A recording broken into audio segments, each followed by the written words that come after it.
and Mrs. North, starring Barbara Britton and Richard Denning.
Jerry, isn't that the most fabulous swimming suit? Jerry? Oh, darling, you must be tired. Or else this is the new old Jerry North.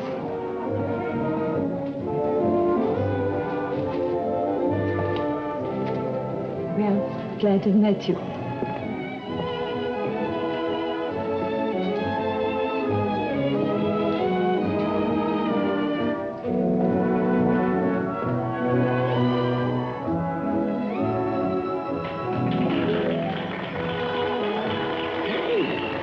She's even prettier when you're not wearing glasses. Well, If you ask me, it's a pretty sneaky thing to do, ogling the girls behind your dark glasses. all right, just call me a peeping Tom. What am I supposed to do, keep my eyes shut? Of course not, darling. I want you to enjoy the wonders of nature. But I'm afraid I have bad news for you. What? Well, that particular subject of your nature study is a girl I met in the beauty parlor this morning. Her name's Smith. Miss Smith. What's the bad news? Well, I believe she said that she has a ticket for the night plane to Havana. And we're leaving on the night train for New York.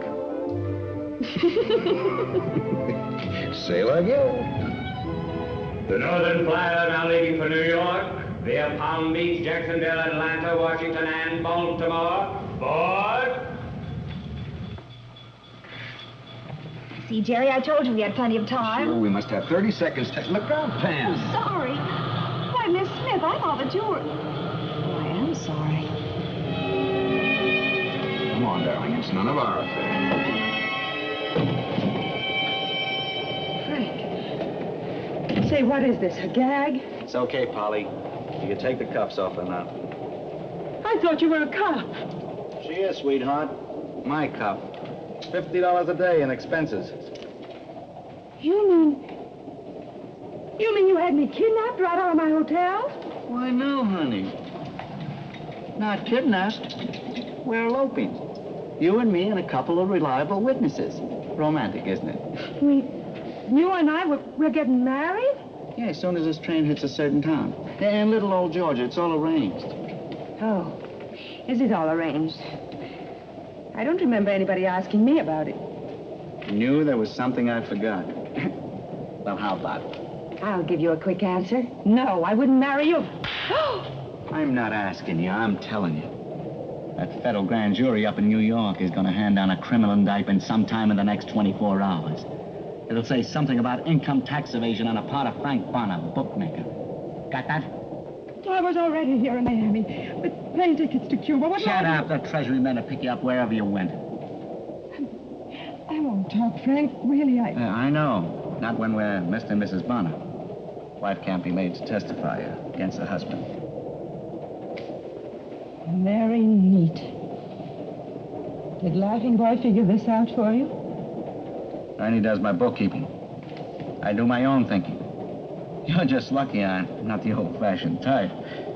I'm a lucky kid, all right. You said it. Because there are other ways of making sure you don't talk out of turn. An old-fashioned guy would have thought of them first. But, we don't have to worry about that. Do we, honey?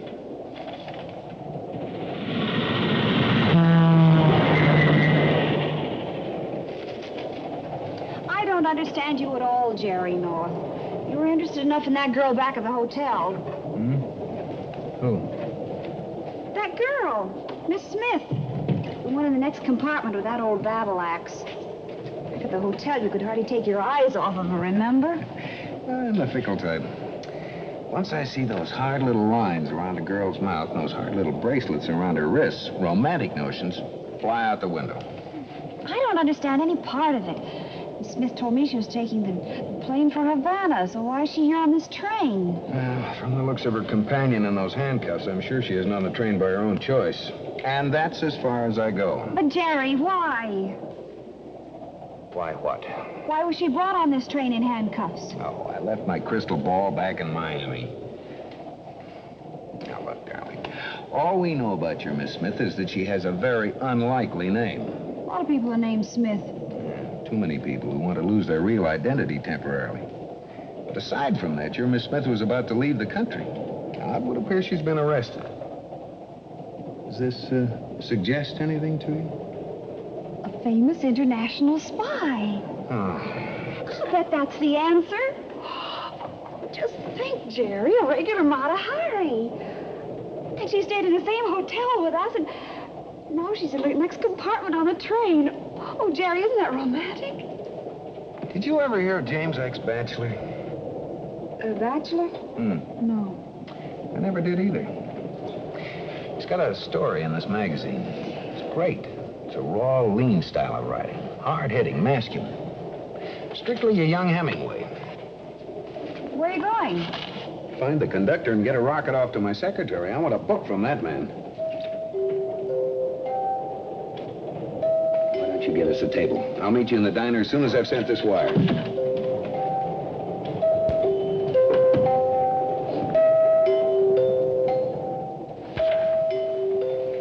Your bride-to-be is hungry. Okay. Ring for the porter, we'll get some food in here. Well, why can't we eat in the diner? Because I like it in here. Oh, stop. I'll behave. You don't want me to get that cooped-up feeling before we're married. If you ask me, Frank, it makes us look more legitimate. You know, everything open and above board. Who asked you? Okay. You be a good girl. But you won't get your dessert.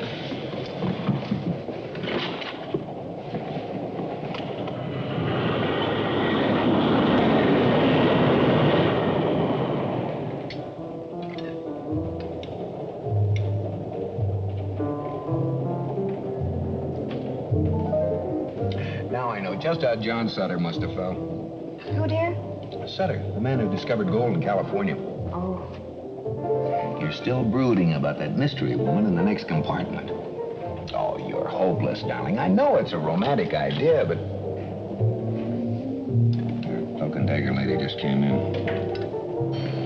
Sit against the window. Sit here, Mom.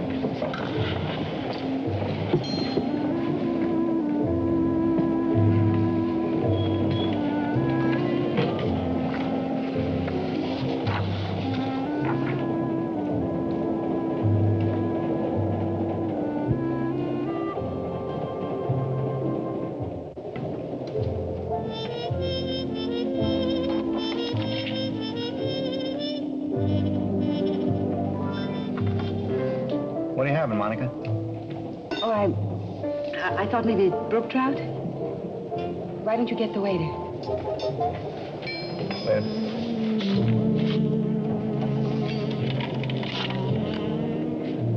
Would you tear up the slip? Oh, well, I changed my mind about the trout. Did you have to tear up the slip? Oh, let's not make a big thing of it. Get me another slip. Give her another tab, please. If I can just bring out a book by this man Batchelor, it'll be the literary gold mine of the decade. That'll be nice.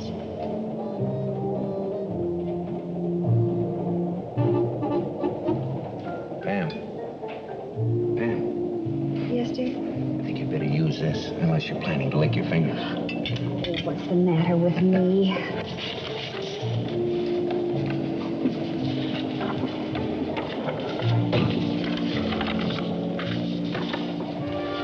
Get a match, Sarah? Yeah, sure.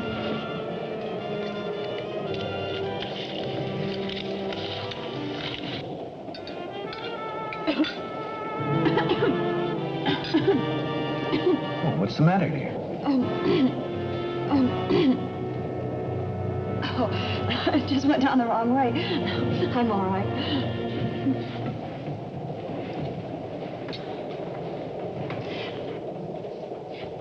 Jerry, I don't feel very hungry. Do you mind taking me back to the compartment? Oh, of course, dear. Excuse me.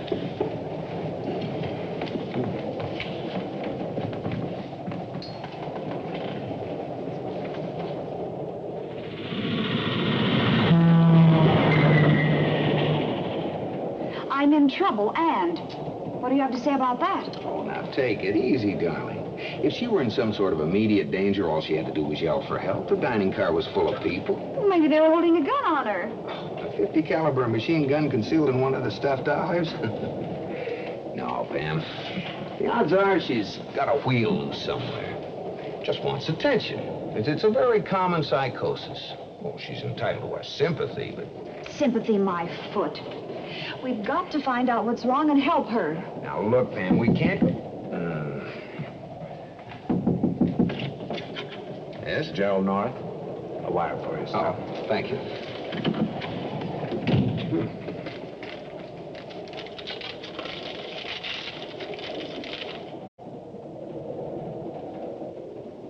No.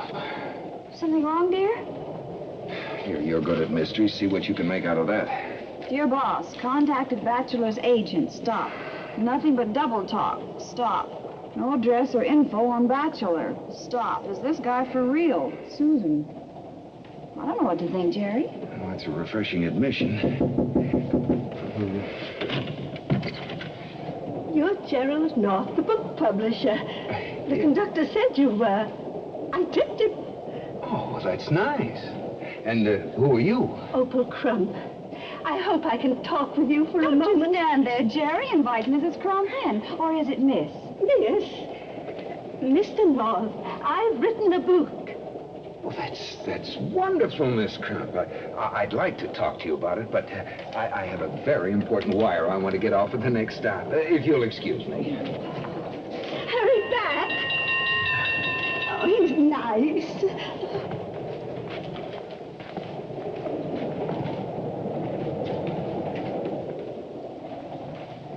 While Frank's saving a cigar, I want to have a talk with you.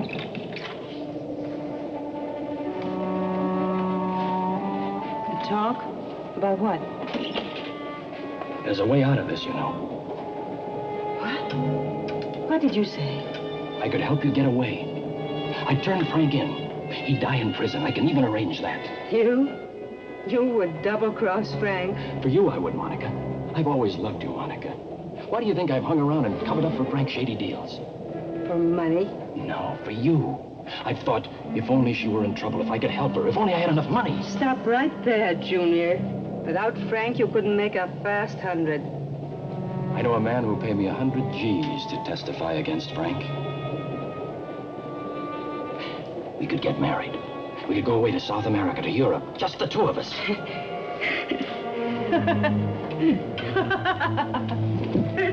Just the two of us. Mr. and Mrs. Right. No thanks. Frank's no prize, but at least he's a man. But Monica... Don't touch me. You make my flesh crawl. Monica... You... And that's how we spent our vacation. I can't imagine what could be keeping Jerry so long, Miss Crump. It's all right, dear. Don't worry about me. But perhaps I'd better go find him. I understand how it is with you young people. You can't bear to be apart. Tell Mr. North I'll call on him at his office in New York. And it's been nice talking to you. Thank you, dear. It's been a pleasure, Opal.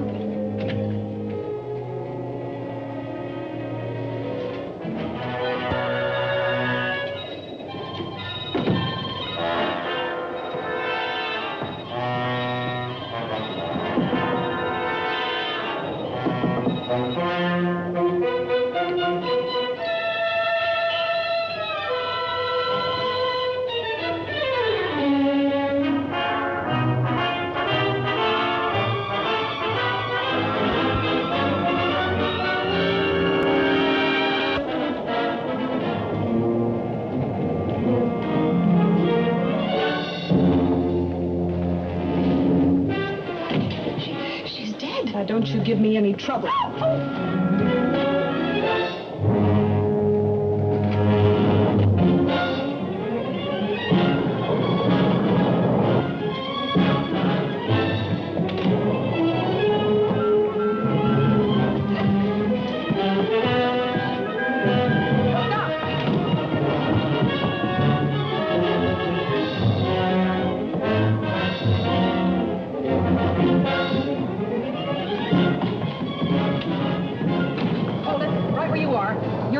For murder. You can't arrest me.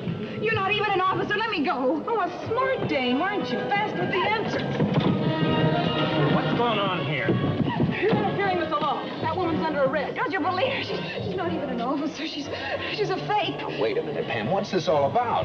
The girl in the next compartment, she's been murdered. I found her on the floor of their room. If anyone's going to be put under arrest, it should be her. She's been impersonating an officer. Why, you little... Now, you just take it easy, ma'am. We'll find out about this. All right, folks, let's keep the door clear.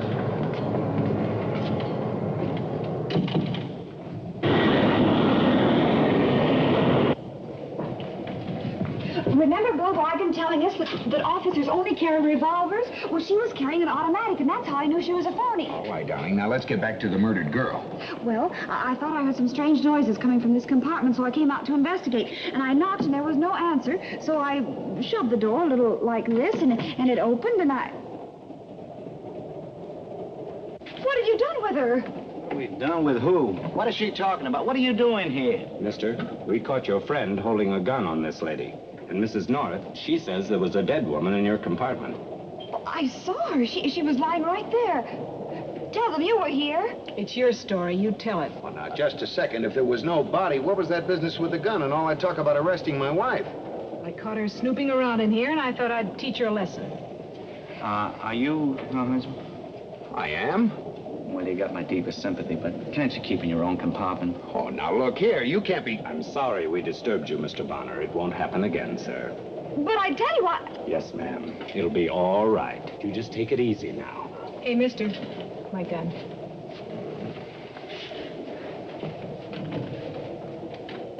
I wonder where she is.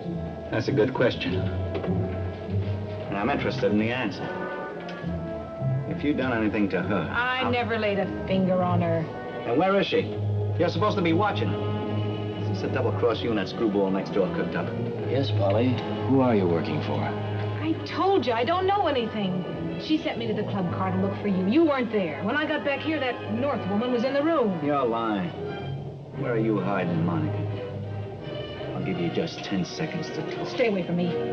You killed her, and I know what that makes me. I'm not going to be your patsy, Mr. Bonner.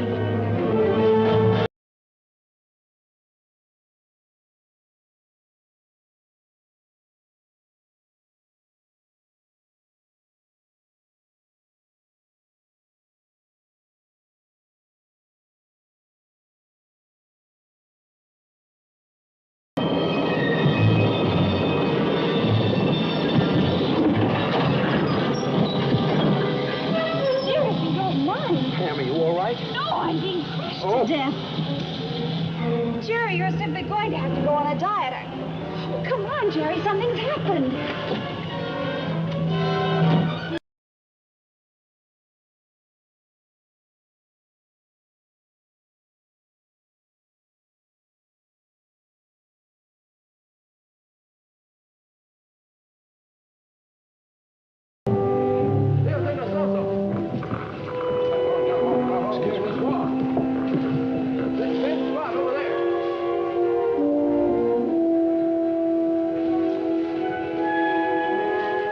Looks like your missing corpse decided to take a little stroll, darling.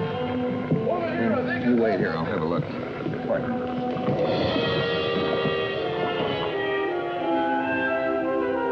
that spot over here.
on the tracks. Saw her sneak in here.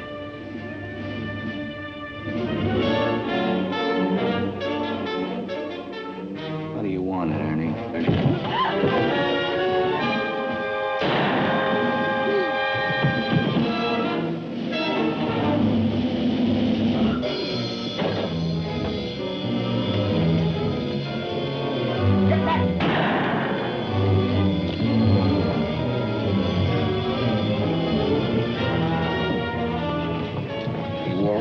I'm scared. You won't get far.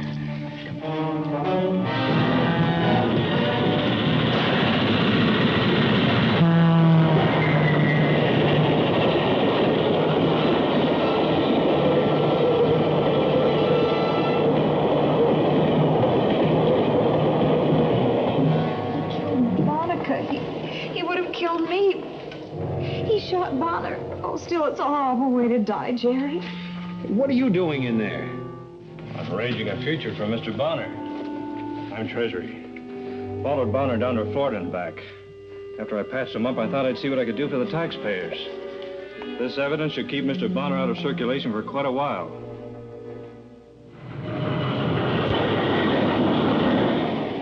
Newark, next stop, Pennsylvania Station.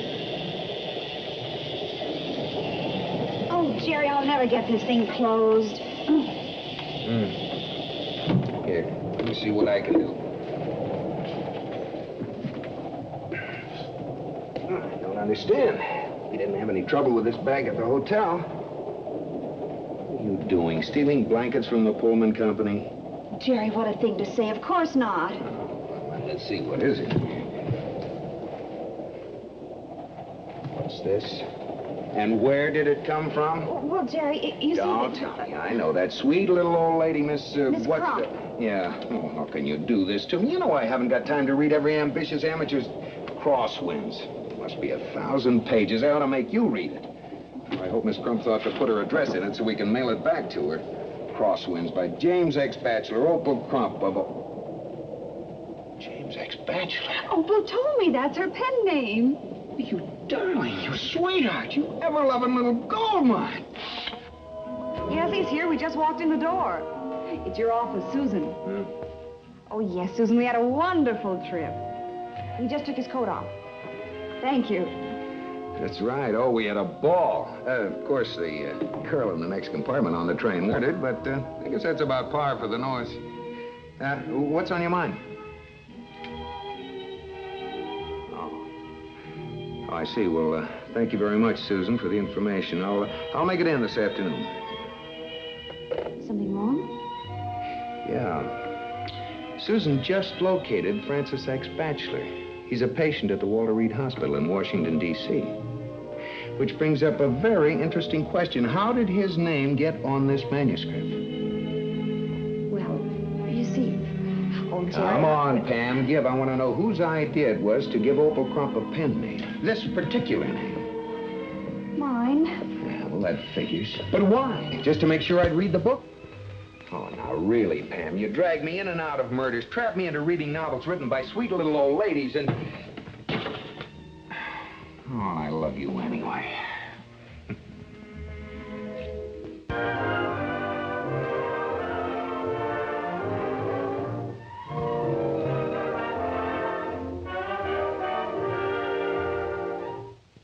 Mr. and Mrs. North is directed by Ralph Francis Murphy.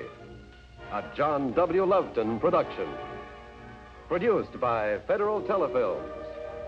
Starring Barbara Britton and Richard Denning, featuring Francis DeSales.